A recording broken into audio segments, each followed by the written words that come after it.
يا حي يا قيوم برحمتك نستغيث। বাঁশখালীতে আন-নূর Islamic একাডেমির শুভ উদ্বোধন। আমানত করিমের প্রতিবেদনে বিস্তারিত। বাঁশখালী উপজেলার খানকানাবাদ ইউনিয়ন পশ্চিম বাঁশখালী উপকূলীয় ডিগ্রি কলেজের উত্তর পাশে সুন্নি নুরানি বোর্ড বাংলাদেশ অনুমোদিত অত্যন্ত নিরিবিলি ও সুমনোরম পরিবেশে অবস্থিত আবাসিক অনাবাসিক ডে কেয়ার দিন রাত 24 ঘন্টা সম্পন্ন ক্যাম্পাস, সিসি ক্যামেরায় পর্যবেক্ষণ, অভিজ্ঞ শিক্ষক শিক্ষিকা মণ্ডলী দ্বারা পাঠদান আন-নূর ইসলামিক একাডেমি শুভ উদ্বোধন অনুষ্ঠান অনুষ্ঠিত হয়েছে।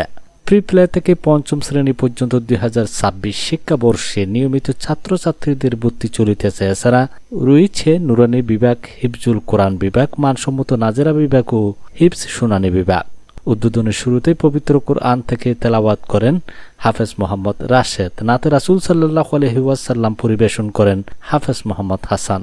2 জানুয়ারি শুক্রবার বিকেলে আন-নূর ইসলামিক একাডেমির প্রতিষ্ঠাতা পরিচালক হাফেজ মোহাম্মদ ফরহাদ রেজার সভাপতিত্বে ও প্রতিষ্ঠানের ইংরেজি বিভাগের শিক্ষক মাহিম উদ্দিন চৌধুরীর সঞ্চালনায় অনুষ্ঠানে উদ্বোধক হিসেবে উপস্থিত ছিলেন প্রতিষ্ঠানের প্রধান পৃষ্ঠপোষক মোরশেদুল আলম। বিশেষ অতিথি হিসেবে উপস্থিত ছিলেন মোহাম্মদ হেলাল উদ্দিন, শহীদুল আলম, মোহাম্মদ দিদারুল আলম, হাফেজ মাওলানা আলী হোসেন। মোনাজাত পরিচালনা করেন মাওলানা রহমতুল্লাহ, তরুণ সমাজসেবক রেজাউল হক চৌধুরী রাজু প্রমুখ। পরে মিলাদ কিয়াম দেশ ও জাতির কল্যাণে বিশেষ মোনাজাত করা হয়। দ্বীনি শিক্ষা এবং জাগতিক শিক্ষার সমন্বয়ে শিক্ষিত করার জন্য শহরমুখী হয়ে যাই।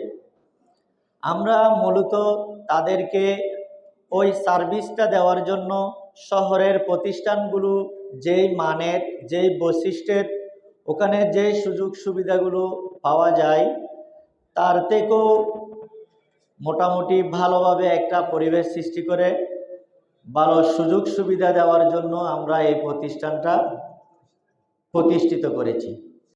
যদি আমরা আসলাম, কথা বললাম, চলে গেলাম, তাহলে লাভটা হলো কি? লাভটা হবে যে তখন যদি মাদ্রাসাটা যদি প্রতিষ্ঠিত হয়, আমাদের ছেলে এবং মেয়ে যারা আছেন এখানে, মুরব্বী যারা দাদারা আছেন, তাদের একজন নাতি বা নাতনিকে এখানে দেবেন। কিন্তু একটা পর্যায়ে আমি নিয়ে গেছিলাম যে জায়গায় একটা ভালো পরিবেশের মাদ্রাসা নেই,